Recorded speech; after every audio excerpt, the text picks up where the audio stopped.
público.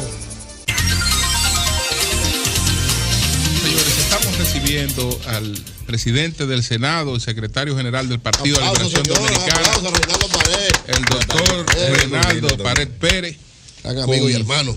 Muchos temas importantes. Vamos a conversar con él, después continuamos con los comentarios. Doctor, bueno, bienvenido, Reinaldo. Bienvenido, Julio. Esta es tu casa, Reinaldo. Elena, Olí y Aniberca, y sobre todo a los amigos y amigas televidentes y radioyentes que siguen este importante programa a diario. Hacía mucho que no venía. Le cambiaste la agenda a Oli, porque estoy seguro que él iba a hablar sobre el debate, pero sí, al surgirle la preocupación en el día de ayer con lo de la segunda mayoría, se le fue el debate. Sí. No, lo del debate, lo único que puedo decir es a los dominicanos que deciden, que escuchen lo que dijo Trump con respecto a Haití. Haití es un bochorno para los Clinton. Ok, entonces, Reinaldo. Es un bochorno. Sí, el tema, lo que dijo Trump, que es un loco. ¿Qué es lo que pasa con el tema este de la segunda mayoría? Porque en la Cámara de Diputados, pues se aceptó lo que el PRM decidió y ya se resolvió esta situación. Entonces parecía que se iba a hacer la línea en el Senado de la República. ¿Qué ha pasado? Sí, mira, en el día de ayer, antier mejor dicho, en la reunión de la Comisión Coordinadora del Senado, que es una instancia que tiene a su cargo ver todo lo referente a la agenda, me plantea el vocero del bloque del PRM, el senador Santiago Zorrilla, que iban a plantear, o que querían plantear, la escogencia del otro miembro del Consejo Nacional de la Magistratura en representación del Senado. Y yo le digo, no hay inconveniente, planteámoslo por escrito para entonces que se incluya en el orden del día de la sesión. Y así él lo hizo.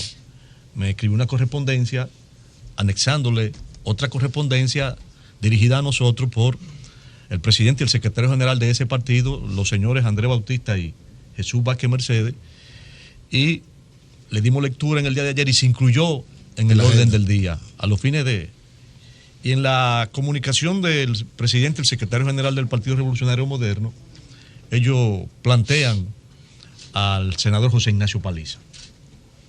Hasta ahí no hay problema. Okay. El asunto se presenta cuando se empieza a debatir el punto. Agota un turno el senador Aristide Victoria Yep, que es abogado de profesión, pero que independientemente de ello, es el presidente de la Comisión de Justicia y Derechos Humanos del Senado de la República. Y hace un planteamiento de otros senadores que fueron aliados a nosotros. Está el caso de Amable Aristi Castro, está el caso de Félix Vázquez. Y partiendo del texto, fundamentalmente de la capítulo 3 del artículo 178 de la Constitución de la República, él sugiere que sea enviada una comisión a la Comisión de Justicia a plazo fijo para no cometer ningún tipo de error. Porque ¿qué resulta? El Consejo Nacional de la Magistratura es un órgano que se origina en la reforma constitucional del año 1994. Y en el artículo 64 de la anterior Constitución, cuando hacía referencia a esta importante instancia del Estado Dominicano, establecía en su conformación que es un senador, en el caso del Senado, de un partido diferente al presidente del Senado. Ahí no había problema. Pero ¿qué resulta? En la reforma del año 2010 se agregó un ingrediente para escoger el representante de las cámaras congresionales diferente al partido del presidente del Senado. ¿Cuál fue el ingrediente diferente? Lo siguiente, dice en el caso del Senado, un senador o senadora escogido por el Senado que pertenezca al partido o bloque de partidos diferente al del presidente del Senado y que ostente la representación de la segunda mayoría. ¿Por qué se incluyó eso?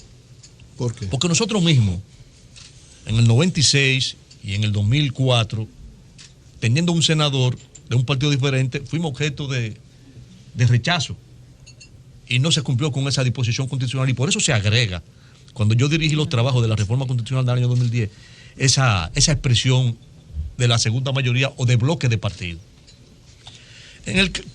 ¿Cuál es la situación que hay que analizar? Yo soy de opinión, yo creo que debe ser el del PRM, pero ante la duda, lo más importante es que esto se analice fríamente y que se rinde un informe dentro de 2 semanas, que fue el plazo que se estableció. Ahora, aprovecho ahí. ¿Cómo se determina la segunda mayoría? ¿Por votos acumulados por provincia, por votos nacionales? ¿Cómo es? Ahí que está también otra parte del problema. porque la Constitución no especifica si es por los votos sacados a nivel nacional, si es por la segunda mayoría en la Cámara Congresional. Yo entiendo que es por la segunda mayoría en la Cámara Congresional. La segunda mayoría en el Congreso. ¿Dónde está el problema? Pero En el caso de Amable Aristi Castro y de Félix Vázquez, ellos fueron aliados del PLD. Ahí no hay problema. Ahí no hay inconveniente. Ahora, ¿qué resulta? El senador Pedro Alegría, senador por la provincia de San José de Ocoa, fue postulado por un grupo de partidos dentro de los cuales no estaba el PLD. No, incluso enfrentando al PLD. Correcto. Fue Le ganó por el el PLD. BIS y por el Partido Reformista Social Cristiano. Ahí no fuimos aliados. O sea, pero Alegría también fue candidato al Partido Reformista. Sí, Correcto. También.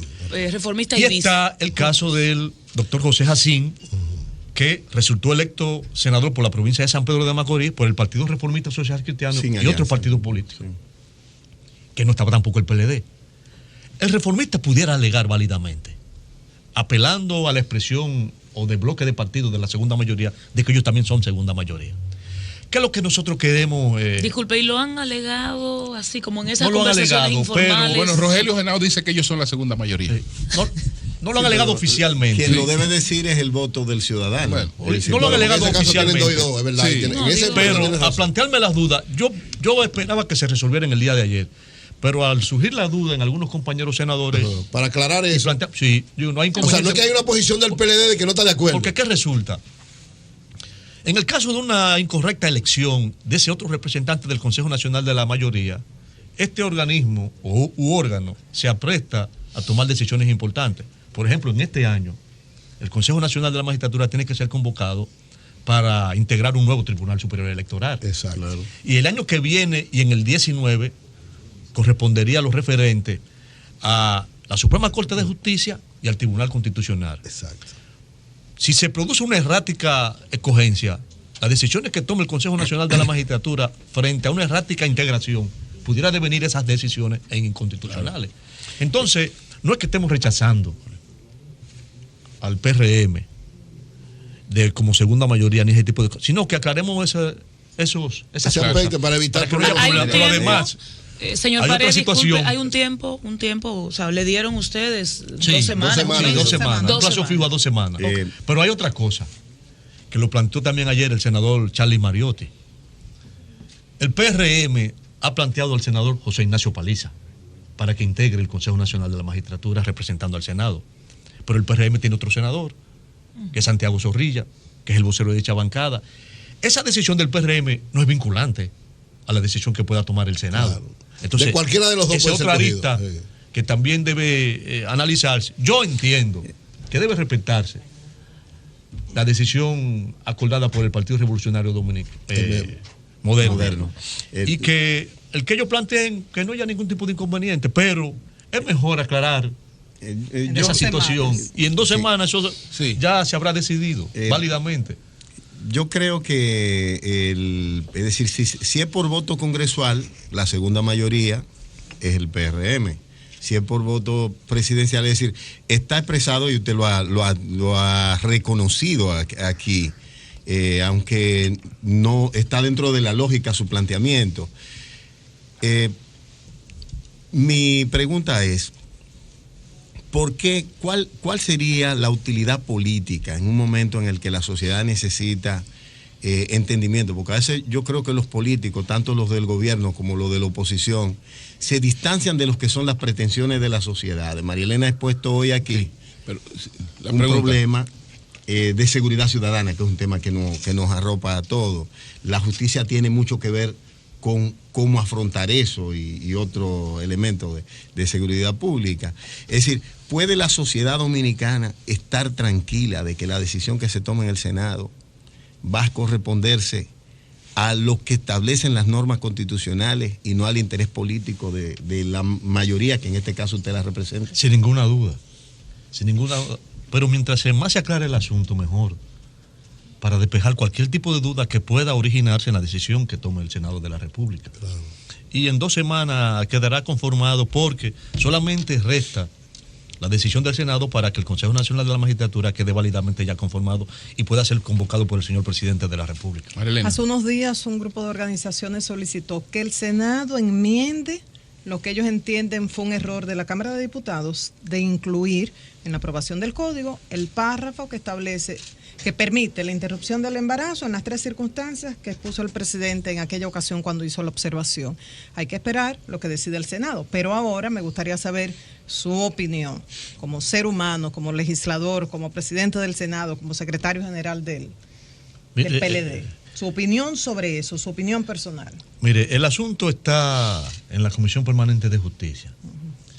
Y de acuerdo con la información que me ha suministrado el presidente de dicha comisión, que lo es el senador Aristide Victoria Yep, ellos están consultando con sectores de la sociedad y se están reuniendo a los fines de poder emitir un informe apoderando al Pleno del Senado y poder tomar una decisión. Se está en esa fase. Entonces, por eso prefieren no fijar posición. Y esperar, porque eso puede prejuiciar la decisión o el informe que pueda tomar la Comisión Permanente de Justicia y Derechos Humanos. El otro tema que está en manos del Senado y que genera mucha expectativa en la sociedad dominicana es la elección de los miembros de la Junta Central Electoral. La oposición había pedido que se pospusiera, entonces la pregunta es, ¿favorece el presidente del Senado que se mantenga, verdad, lo que establece el plazo de ustedes mismos del reglamento, de que sea antes del 9 de noviembre, ¿verdad? Bueno, más tardar, 10 de noviembre que se elija. Y segundo, como secretario general del Partido de la Liberación Dominicana, ¿cuál es la posición suya frente a esta andanada de la oposición? Primero, de abandonar el espacio de diálogo, de decir que el PLD quiere imponer una junta a su antojo y gente que sea militante de su partido y que no está en una actitud de realmente concertar y tratar de buscar gente que no sean partidarios para dirigir la Junta Central Electoral. Mira, en primer lugar, Eury, y amigos y amigas presentes, televidentes y radio oyentes, yo creo que fue un error el retiro de las conversaciones que se estaban llevando a cabo en el diálogo que encabezaba y dirigía Monseñor Agripino Núñez. Y digo que fue un error, porque cuando se planteó la duda referente al plazo establecido por el artículo 308 del reglamento que norma el funcionamiento del Senado de la República, yo mismo le di garantía de que si a los fines de arribar a acuerdos por consenso el Senado tenía que ampliar ese plazo, yo le garantizaba que eso iba a poder ser posible. Pero 2 veces lo planteé, en ambas ocasiones, inclusive en la última reunión que sostuvimos, pero parece que no tuvo mucho peso eso y ellos optaron por retirarse. Ahora, nosotros no podíamos detenernos en los trabajos, porque el reglamento del Senado, que fue de las novedades que trajo consigo las modificaciones que se le introdujeron con posterioridad a la Constitución del año 2010, establece un procedimiento especial para integrar los miembros de la Junta Central Electoral, para integrar a los miembros de la Cámara de Cuentas, para los juicios políticos, para las interpelaciones que no se establecían ni estaba previsto. Y el reglamento interno del Senado establece un procedimiento previsto desde el artículo 305 al 308 que norma todo lo referente a la integración por parte del Senado, que es una facultad que le da la Constitución de la República para integrar los miembros de la de la Junta Central Electoral. O sea, que seguirá el proceso. No podíamos detenernos, porque fíjese lo que ocurre. Dice el artículo 308. Plazo para la elección de la Junta Central Electoral. El Senado de la República debe proceder a la designación de los miembros titulares y los respectivos suplentes de la Junta Central Electoral en un plazo no mayor de los 60 días hábiles siguientes al inicio del periodo constitucional correspondiente. 60 días después del 16 de agosto. 60 días hábiles, es decir, 60 días laborables, no 60 días calendarios. Exacto, ¿Y qué ha 60 días planteado la hábiles. oposición a ese respecto? Por ejemplo, porque escuchaba a la sociedad civil pidiendo una ampliación del plazo. Y en este caso yo también he tenido dudas sobre la posición de la oposición, si ampliar el plazo, si no ampliarlo. ¿Qué han planteado? La bancada del PRM lo que planteó en su momento fue la suspensión, que se detuviera, no la prórroga del plazo, no la ampliada, que no se siguiera el proceso. No la ampliación del plazo, y nosotros, institucionalmente hablando, no podíamos tomar una decisión de y esa es verdad que el naturaleza. PLD quiere imponer una junta con no es verdad, porque ¿qué se argumentó para el retiro del diálogo? Que nosotros íbamos a imponer a Roberto Rosario, y eso no es verdad. Ustedes verán que la decisión que se tome, y se están dando pasos en esa dirección, será para integrar una Junta Central Electoral que ofrezca garantía a todas las organizaciones políticas de que el montaje y la organización del proceso comicial del año 2020 se hará de acuerdo con la Constitución y las leyes. Y en cuanto al nuevo perfil de los miembros de la Junta, que no es un perfil que está contemplado en nuestra Constitución, pero evidentemente que con el poder de veto que está ejerciendo Estados Unidos y su embajador en la República Dominicana, se agrega una nueva característica, es decir, tiene que ser un presidente o unos miembros de la Junta que acepten que en la República Dominicana se han desnacionalizado personas, que se le han violado los derechos a la ciudadanía, que se ha creado apatridia, que no cumpla con las disposiciones de los órganos constitucionales de la República Dominicana. Entonces, ante este nuevo perfil que va a pasar, o que haya participado, o que siendo funcionario del Estado Dominicano haya participado en reuniones secretas de ACNUR fuera del país, sin la autorización de los órganos correspondientes del Estado Dominicano. Es así, Reinaldo. Mira, ese elemento que plantea Julio está siendo tomado en consideración por la comisión especial que tiene a su cargo la evaluación de los aspirantes a integrar a la Junta Central Electoral. Ese elemento no ha sido obviado. ¿Puede la República Dominicana pero ha sido tomado en cuenta? ¿Qué significa? En el sentido de que las personas que vayan a formar parte de la Junta Central Electoral deben tener muy claro todo lo referente a lo que es la nacionalidad de la persona. Y ese proceso en que se ha visto involucrado a la Junta Central Electoral, que nosotros reconocemos como bueno y válido, continuarlo. A eso nos referimos, los que vayan a integrarlo. Sí, pero no que, o sea, no es que sea favorable a los Estados Unidos, sino que defienda favorable a la Constitución y las leyes. Correcto, favorable a la Constitución y las leyes. No que los Estados Unidos los manden, no, de ninguna manera, porque regularmente se cree que el papel de la Junta Central Electoral está limitado al aspecto electoral, y no es así.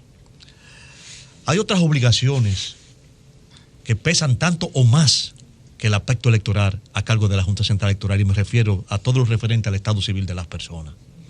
La Junta Central Electoral tiene a su cargo, porque así se lo establece la ley 659 sobre actos del estado civil del año 1944, que desde que una persona nace hasta que fallece, todos los elementos que puedan incidir en la evolución del estatus jurídico de esa persona, la Junta Central Electoral es la guardiana de ese estatus jurídico de cada ciudadano y ciudadana que vivan en la República Dominicana. ¿Usted no cree que, sé que a nivel que está pendiente, pero para completar con este tema, ¿usted no cree que hace daño el silencio que ha mantenido el gobierno de su partido en torno al caso? Porque ahora mismo surge la duda de por qué le quitaron la visa a un funcionario del gobierno, olvidémonos de su nombre. Fue una injusticia de parte del gobierno de los Estados Unidos. Querían fijar una posición ellos en torno a quién le damos la nacionalidad dominicana o no. O ese funcionario estaba involucrado en corrupción o narcotráfico o trata de personas o una conspiración contra el gobierno de Estados Unidos. Queda la duda en la población. Entonces la pregunta, ¿usted no cree que ese silencio hace daño? Que debió darse una explicación de parte del gobierno. Mire, nadie discute el derecho soberano que tiene un país para hacerlo árbitro en precisar quién entra y quién no entra, quién tiene derecho a entrar y quién no tiene derecho a entrar. Nadie discute eso. Ahora bien, en el caso del doctor Roberto Rosario, es el presidente de la Junta Central Electoral. Es el presidente, el que fue cancelado al Estado, porque la personal de él está bien, ellos deciden si la quitan. Es el presidente, no había antecedente. Es el presidente de una importante instancia del Estado Dominicano.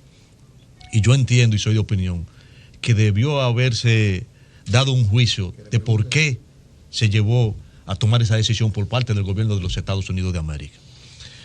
Yo entiendo que se debe, y puede ser que esté especulando en ese sentido, al rol y al papel que ha asumido el presidente de la Junta Central Electoral actual de defensa de la nacionalidad dominicana y de aplicar lo que fue la ley, o que es la sentencia 168-13 y la ley que obligó a que se pusiera en vigencia para aplicar lo que se deriva de esa sentencia. Yo creo que Roberto Rosario ha hecho un uso correcto de la aplicación de la sentencia y de la ley 169-14, que además es un derecho soberano que tiene también la República Dominicana. ¿Y usted, yo creo que se debió a esa actitud. Pero usted conserva la esperanza de que el gobierno dominicano pida esa explicación al menos vía Cancillería, que debe ser, porque hasta ahora que sepamos no ha ocurrido.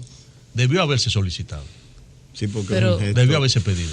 Entonces mi pregunta tiene que ver con el proyecto de ley de presupuesto. Perdón, Aníbal. Que sabemos. Para no pasarlo a otro tema. Y en el caso del Partido de la Liberación Dominicana, ¿podrá tratar ese tema y referirse? El partido, como partido, no ha sido tratado. No ha sido tratado, pero cuando yo digo que debió haberse requerido un planteamiento, una explicación oficial por parte de esa decisión que despojó de la visa al doctor Roberto Rosario, también lo estoy haciendo como secretario general del PLD. Correcto, muy bien.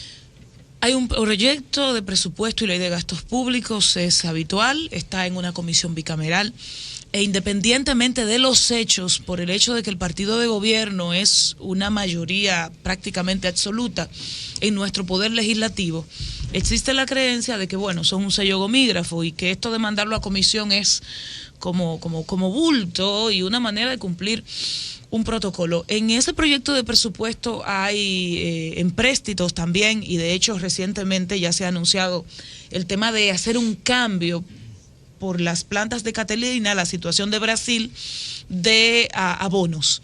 En ese sentido, ¿podría ser sometido a cambios significativos el proyecto de presupuesto sometido por el Ejecutivo al Congreso de la República? ¿Y cuáles serían las prioridades desde el punto de vista del legislativo que se deberían abordar? Mire, por lo regular, ¿qué se hace? ¿O a qué se procede? Siempre las comisiones que se integran, que también por lo regular son bicamerales a los fines de agilizar el conocimiento del proyecto de presupuesto y que no puede iniciar el país sin un presupuesto el año siguiente, es que esta comisión empieza los trabajos de manera fundamental interactuando con los funcionarios relacionados con el área. Y también cuando se pretende modificar alguna partida, ¿a qué se recurre? Al que el presidente de la República, de acuerdo con los acuerdos que se establezcan entre la comisión bicameral y los funcionarios, envíe adendum.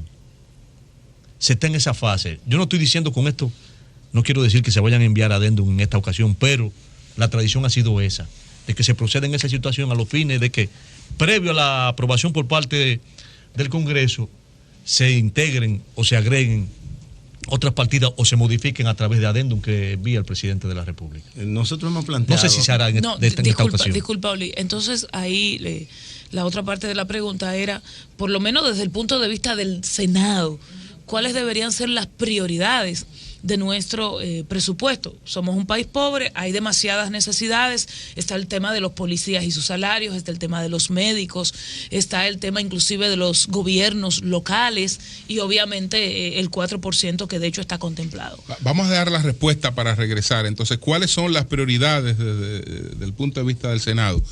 Cambio fuera, Mauricio. Bien, entonces vamos de inmediato con la respuesta a la pregunta que hacía Aníbal Carrera. Sí, miren, de acuerdo con los informes que he tenido de la comisión bicameral, ellos se están enfocando en varios puntos, fundamentalmente relacionados con la inversión pública, en el área social, con el asunto de la seguridad ciudadana, con el asunto que lo ha priorizado también el gobierno relativo al agua.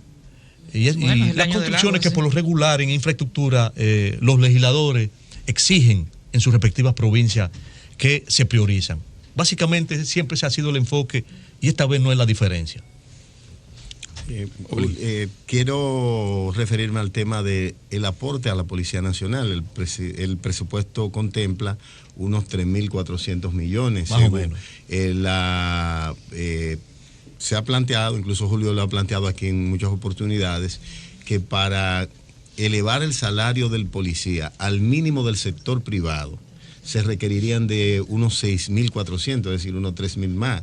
No es posible conseguir dentro del presupuesto garantizar ese salario para el policía, dado que sabemos que si se otorga salario máximo a uno y mínimo a otro, siempre los que están en la calle terminan ganando menos. Bueno, eso pudiera ser. pudiéramos pensar que el Senado va a propiciar que tengamos el Senado no, el 6.000 Congreso. millones, el Congreso El Congreso, eso pudiera contemplarse y pudiera ser planteado en la comisión bicameral.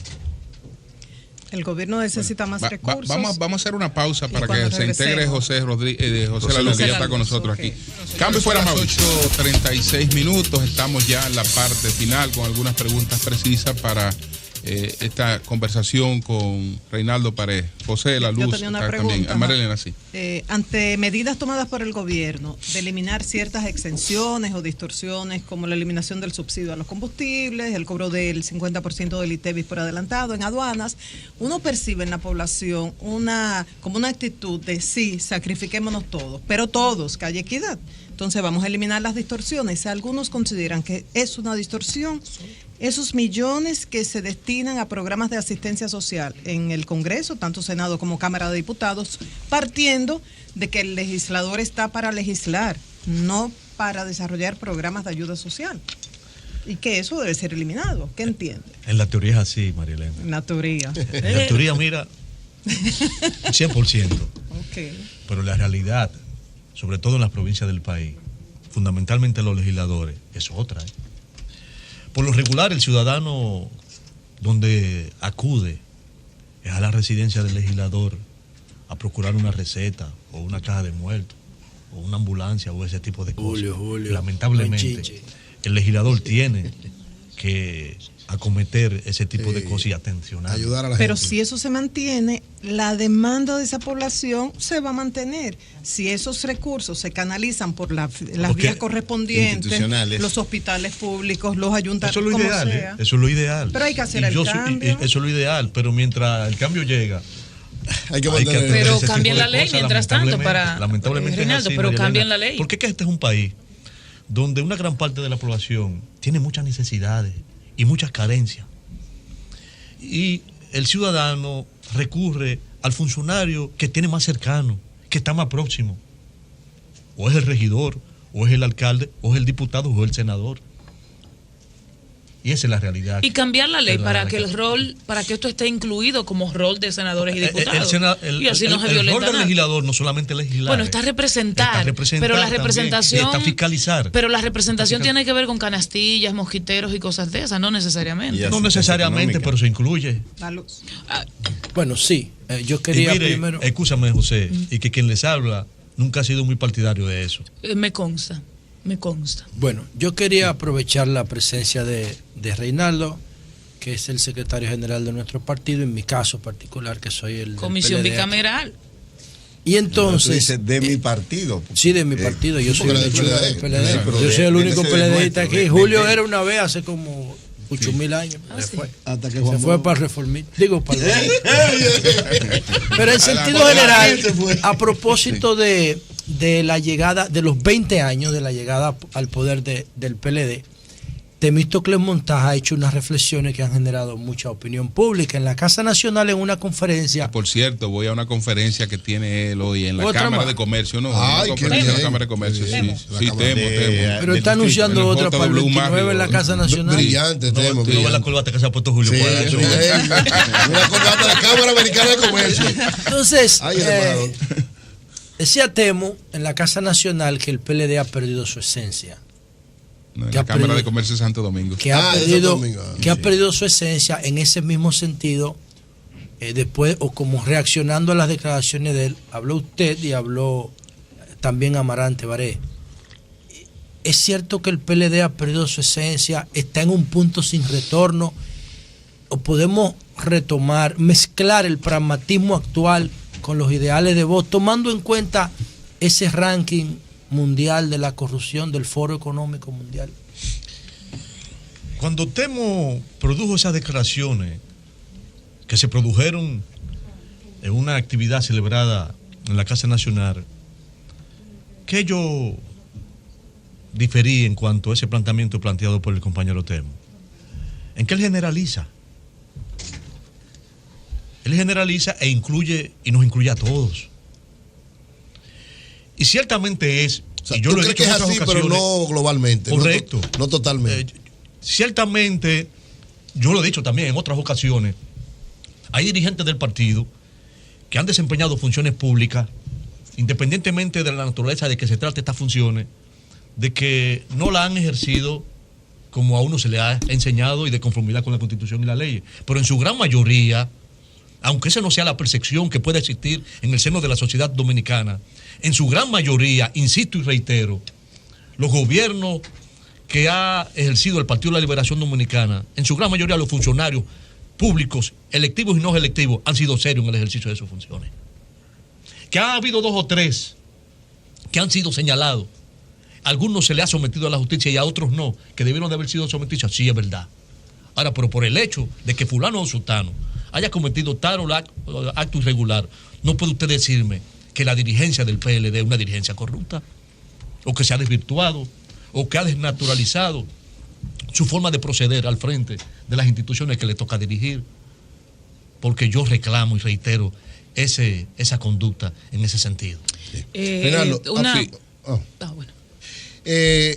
El Partido Revolucionario Moderno está exigiendo en el caso del Congreso. Perdón, Eury, perdón. Soy la Luna. Esto es muy fuerte, Julio, lo digo. Puede decirlo, ¿qué importa? Soy la Luna, dice en un tuit, dice ese, yo no sé si fue a propósito de nuestra conversación aquí en Sol. Dice aquí, cobrando anticipos a la exprimida clase media, pequeños empresarios.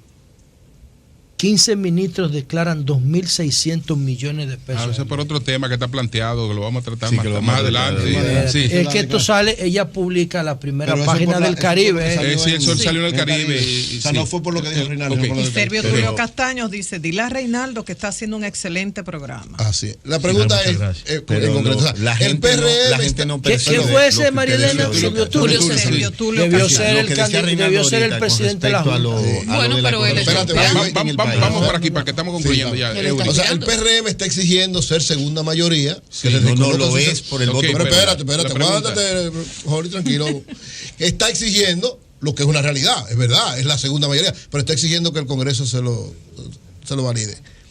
¿Ha reconocido el PRM a la primera mayoría del país, es decir, al presidente Danilo Medina, que ganó con un 62%? No lo ha reconocido. Pero lo reconoció desde que le hizo la carta a ustedes, diciéndole que me reconoció. La carta, aquella famosa carta dirigida a nosotros, no lo señala, no lo expresa. Sí reclaman, que se les reconozca a ellos la segunda mayoría. Y que declaren el primero desierto. Ustedes el primero fue desierto. Pero no lo han reconocido. Señor Pared, 2 preguntas. La primera tiene que ver con que usted como presidente del Senado hizo su declaración jurada de bienes y ha procurado que sus legisladores, los legisladores que usted preside, la hayan hecho. Ya pasaron los 30 días, primera. Y segunda, esta nos la envía Francisco Sánchez por Twitter y dice, bueno, usted es senador y presidente del Senado, pero ¿cuándo va a tener más presencia en el PLD, específicamente en la Secretaría General, recibiendo a compañeros y otros interesados? Empezando por eso último, yo recibo todos los martes y los miércoles. Ya escuchó Francisco. Lo que pasa es que previamente debe canalizar, porque su cita, pues yo recibo todos los martes y los miércoles en la mañana. Okay. Usted tiene, son visitas sorpresas.